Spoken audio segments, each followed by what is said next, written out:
Yoga can be a powerful tool for supporting mental health. Here are some ways yoga can help.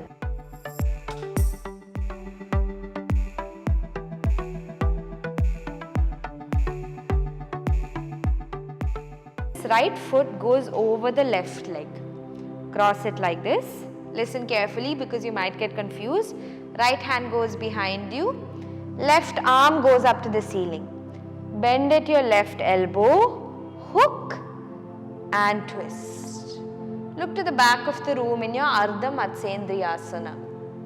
This pose is great for your digestive system because it's quite literally twisting out all of the inner organs, allowing any toxins to be released. Look even further, try to look to the back of the room for another 2. And for 1, slowly coming back to center. Unravel, and we're doing the same thing on the opposite side. So left foot goes over the right leg, left hand goes back, right hand goes over the left knee, hook and twist. You'll feel this beautiful stretch on your back. Try to look to the back of the room, spine is straight. For another 3, for 2, without realizing we store so much tension and tightness in our backs. Release it all out.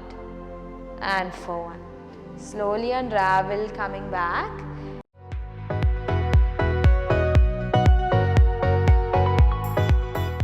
Feet together into Baddha Konasana.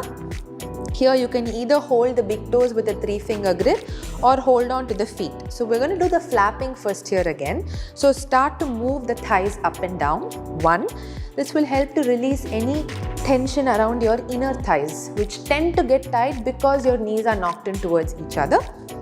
5, 6, 7 and 8. Here once again we're going to do one leg at a time. So left hand down, right palm is going to press the thigh down. 1,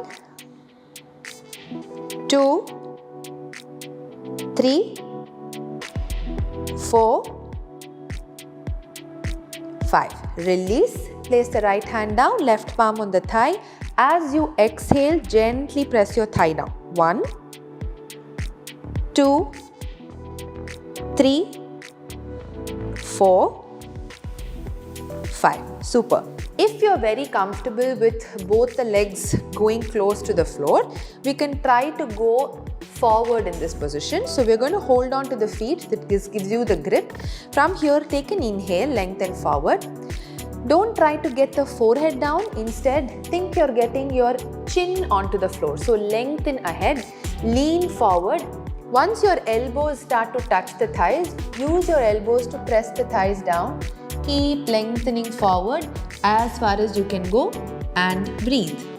1, hold at your maximum. 2, keep breathing. 3, 4 and 5.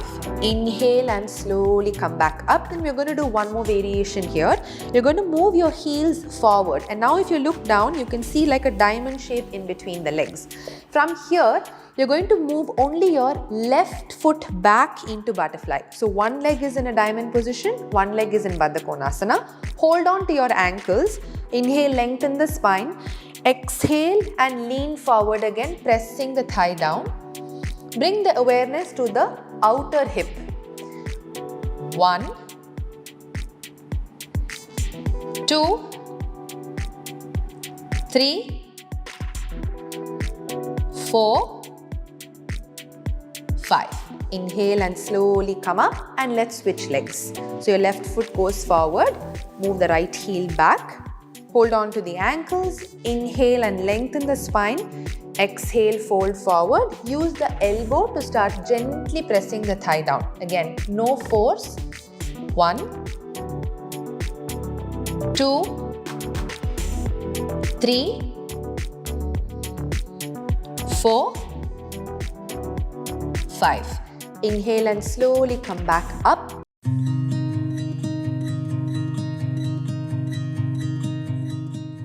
And we're going to move into a Nadi Shodhana pranayama, which means bringing Vishnu Mudra in the right hand.